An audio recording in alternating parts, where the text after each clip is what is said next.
Hey everyone, this is Chris Crazy House, and today I wanted to talk a little bit about the production photos that have been released for the latest version of Dune. And for those who don't know what Dune is, it is considered to be one of the greatest, if not the greatest, sci-fi slash fantasy concepts ever created.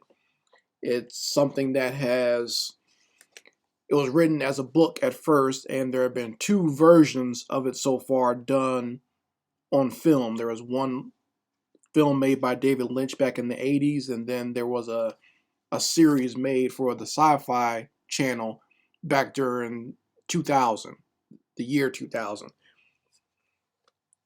So if you've never read Dune, I would definitely go pick up the books first, and that will give you a good understanding of it because the most people who have read the books have the idea that the films never really got it right. And the reason they haven't gotten it right is because there's so much inside the book. I mean, the book is, like I said, it's sci-fi fantasy, but it deals with so many things as far as religion, as far as transhumanism, as far as politics, and the ideas of war, the ideas of people expanding their minds, not just physically, but also inwardly. It also deals with the idea of human beings and their future and how they could travel through space and time. There's so much stuff that goes into and that's seeped into the world and the concept of Dune. It's kind of hard to just kind of put everything into one film. So I don't really begrudge the two attempts that have been made so far. Actually, there's been more than two attempts. I'm going to talk about that a little bit. But the two that have made it to the end, like David Lynch's version, and then later on the Sci-Fi Channel version, I don't begrudge them for making that attempt because at least they tried. And they it didn't. It's not perfect, neither one. But I will say this: I'm one of the few fans that I enjoy both for completely different reasons. Like visually, I love the original version that was done by David Lynch just because it's such a strange film. I have very fond memories of it. I saw it when it first came out to VHS. So I have very fond memories of watching it with my dad. When I was a kid, I was very much into fantasy, monsters, sci-fi. So seeing that, it was kind of like a combination of all the things I loved. I'll be honest, I didn't understand the story. I didn't understand what was going on, but I just knew the visuals were cool. Later on in high school, I read the books, and then once I was in college, I saw the Sci-Fi Channel version. And for me, what I liked about the Sci-Fi Channel version is I liked the concept design and the costume design and a lot of the set designs that they had in the Sci-Fi Channel version. I also enjoy the fact that since it was a series, they got the opportunity to take their time a little bit more than trying to cram everything into one movie. When I say that I like the costume designs, I like them because in the Sci-Fi Channel series, you can tell who was who based on how they were dressed and just with their silhouette. In the original movie, I noticed even when I was a kid and even when I got older watching it, you almost get confused as to who's on whose side because a lot of the costumes look very similar and a lot of them follow the same color scheme. And I think that's a big mistake in doing something as such a large series like Dune and with such a large cast of characters and different groups of people, different houses, different races. You really probably shouldn't be having anything that's too similar because you want someone with a visual eye to be able to tell what they're looking at and who they're looking at just by looking and not having to do so much exposition. That was another failure of the original is there was so much exposition and they literally had like thought balloons or whatever. Not thought balloons, but you could hear the characters' inner thoughts throughout the movie.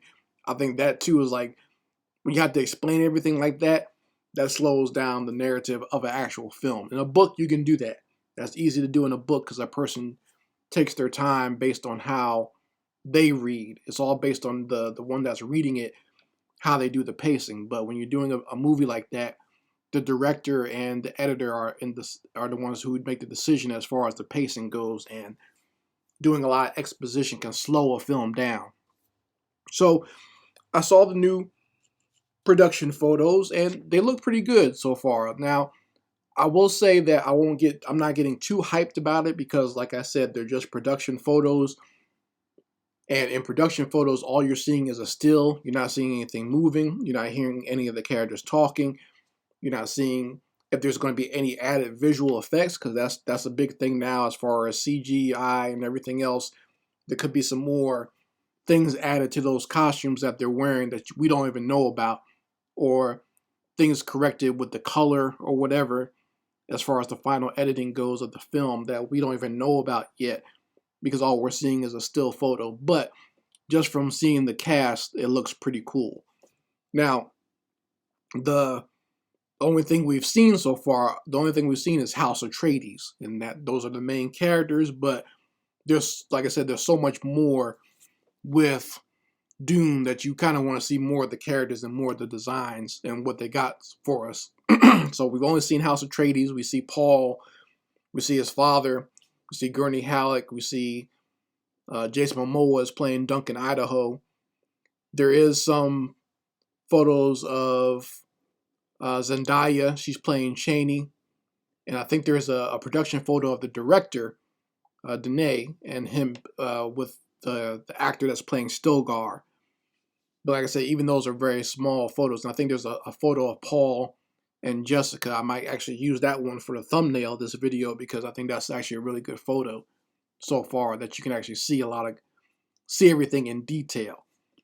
And I think there was a photo released of who's playing the black female that's playing Dr. Kynes. And now I'm going to do a completely separate video on that because I know that's caused some controversy. I'm just going to keep on what I've seen so far. So, like I said, so far it looks good. As a fan of the Dune series for years, I'm very much looking forward to seeing how they portray House Harkonnen. They're the main villains of Dune, at least the first book anyway. So I'm very much looking forward to seeing how they look, especially the Baron himself. I felt that the original version of the Baron, while disgusting and gross to see on screen, was not exactly what I envisioned when I read the books.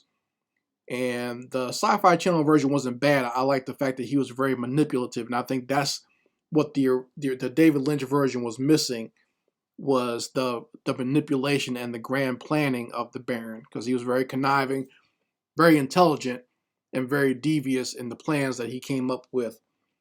And I think that's what the Sci-Fi Channel got right in that regard. But in the original David Lynch version, all the Harkonnens just seem completely insane, which they are, but it's more on a psychopath, sociopathic way, not so much just completely crazy. So I'm very much looking forward to seeing how they portray the Spacing Guild and the engineers, most especially. That was one of the scenes that freaked me out in the David Lynch version, so I want to see how that's portrayed now. I want to see how they portray the Bene Gesserit witches / nuns. I want to see how those are portrayed. I want to see the way that the Fremen do their knife fights, and maybe how their society is set up, and maybe more of, because you get to see more of their society in the books. And I guess the Sci-Fi Channel tried to kind of portray it, but I think they do miss a little bit of what for Fremen society is like. They only focus more on the choosing leadership by combat thing, but there's more to it than just that. A big thing that I've missed with all versions of Dune that have come to screen is the idea of the Mentat. That's always something that's very glossed over. That's something that neither version of Dune has really dealt with. They mention it, but they don't really explain fully what a Mentat is and why it's special and specific to this story. You know, the whole backstory of this universe is they had a war with machines. Humanity has passed their war with intelligent AI machines, and in doing so, they've outlawed thinking machines and high-end computers with its own AI. So a Mentat is a person who can think like a computer. They use those people instead rather than actually using these high-end computers. And that's what's so special about the Mentat characters in these books in this story. Like I said, all the movies have kind of glossed over it, so I'm looking forward to see if they actually at least give you an understanding about what that is and why that's important. Because even the main character Paul is being considered to be a mentat just by the way he thinks. So we'll see how that goes. But like I said, we'll see what comes of this. Now, I would very much like to see a teaser trailer and the first trailer, and after that, I can do without anything else. Obviously, I know what the story is, but visually, I'm looking forward to see what they come up with in this new version. Now we actually have the technology. I think this director is actually a good fit for the movie because he's very good as far as strange and unusual visuals, and he says that he likes to make visuals in his film that stick with you long after you've watched the movie. So that's a good sign for someone who's doing something like Dune, because it gives you a lot of strange imagery that sticks with you way after you've actually watched it. So we shall see what we shall see. And you guys let me know how you feel about Dune and what your experience with it is, and if you're a fan of it and what you think about this new version. And if you like a lot of the concept art that I have here, I got this from my Pinterest page. I actually have a Pinterest board for Dune. It's called Dune Domination, and I like to make a lot of different Pinterest boards based on different genre and pop culture things that I like. So if you want to follow me on Pinterest, please feel free. I'm on there a lot. That's probably one of the social media platforms I'm on the most is Pinterest, because I always like to pin different pictures and save them for reference. And like I said, you can follow this board specifically, and I think you'll definitely enjoy it. If you've been watching the actual video and not just listening to my voice, you've enjoyed some of the concept art that I found online in regards to Dune. So you guys let me know how you feel about it in the comments section, and make sure you subscribe to me here on YouTube. Anyway, Chris Crazy House signing out. Peace.